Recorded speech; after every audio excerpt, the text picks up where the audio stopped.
के डॉक्टर अध्यक्ष दामोदर के महोदय विजय प्रकाश और बार के उपस्थित सभी सम्मानित अधिवक्ता का मेरे साथ के अधिकारी,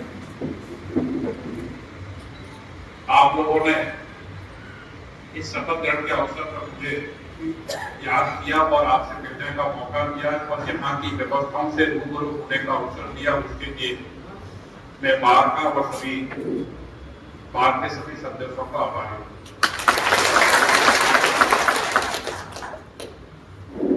बार के अध्यक्ष महोदय व्यक्तिगत रूप से मेरे से मिले थे। जो समस्या बताई थी आपने या जाखड़ साहब ने, शेखावत साहब ने, वो समस्या नहीं है, वास्तव में न्यूनतम आवश्यकता है और उसकी पूर्ति करने का जिम्मेवारी न्यायिक प्रशासन की है। आप आश्वस्त रहे, आपने हमें ध्यान दिलाया क्योंकि बार और डैश को एक अलग एस्पेक्ट में नहीं देख सकते। जब तक बार की प्रभावी उपस्थिति और सुविधा के साथ उपस्थिति नहीं हो तब तक जो है न्याय प्रदान का कार्य नहीं हो सकता।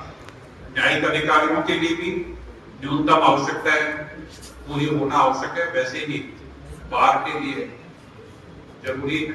आज मैंने आप सबके आग्रह पर बार का परिषद को जो नया निर्मित परिषद देखा, वाकई उसमें बहुत कुछ करने की जरूरत है। आपने जैसे ही ये विषय मेरे समक्ष उठाया था तो मैंने हाईकोर्ट प्रशासन से संभावनाएं तलाशी और अभी तक मुझे ऐसा लगता है कि मैं बहुत ज्यादा प्रोत्साहित नहीं हूं क्योंकि ना तो स्टेट गवर्नमेंट बजट दे रही है ना सेंट्रल दे रही है और वो कार्य में चल रहा है। लेकिन मेरा एक प्रयास रहा है कि मैं चीफ जस्टिस से मिलकर इसको एक्सपेडाइट करने का प्रयास करूंगा। जब तक इसका फॉलोअप नहीं किया जाएगा तो कोई सार्थक प्रगति नहीं होनी है और ये जो बिल्डिंग बनी हुई है 4-6 महीने बाद शिफ्ट होने की स्थिति नहीं रहेगी और बना हुआ स्ट्रक्चर भी उपयोग का नहीं रहेगा। तो ये दोनों चीजें मैं अवगत कराऊंगा और मेरी ये कोशिश रहेगी कि मैं इसको 3-4 महीने में कोई सकारात्मक रिजल्ट आपके सामने ला सकूं। मैंने 90 में ज्वाइन किया था तो सिर्फ 275 लोग थे। डॉक्टर साहब जैसे सीनियर है वैसे मैं भी सीनियर होगा। तो आज आपका कहना सही है कि समय के साथ लिटिगेशन अलग अलग तरह का आता है, नंबर ऑफ कोर्ट बढ़ती है, एडवोकेट्स और ऑफिसर्स की संख्या भी बढ़ती है। 90 के दशक में गिनी चुनी कार्य होती थी एडवोकेट्स के पास, आज लगभग आवश्यकता बन गई है सभी की। तो चैम्बर के साथ साथ लिटिगेंट के फैमिली के लिए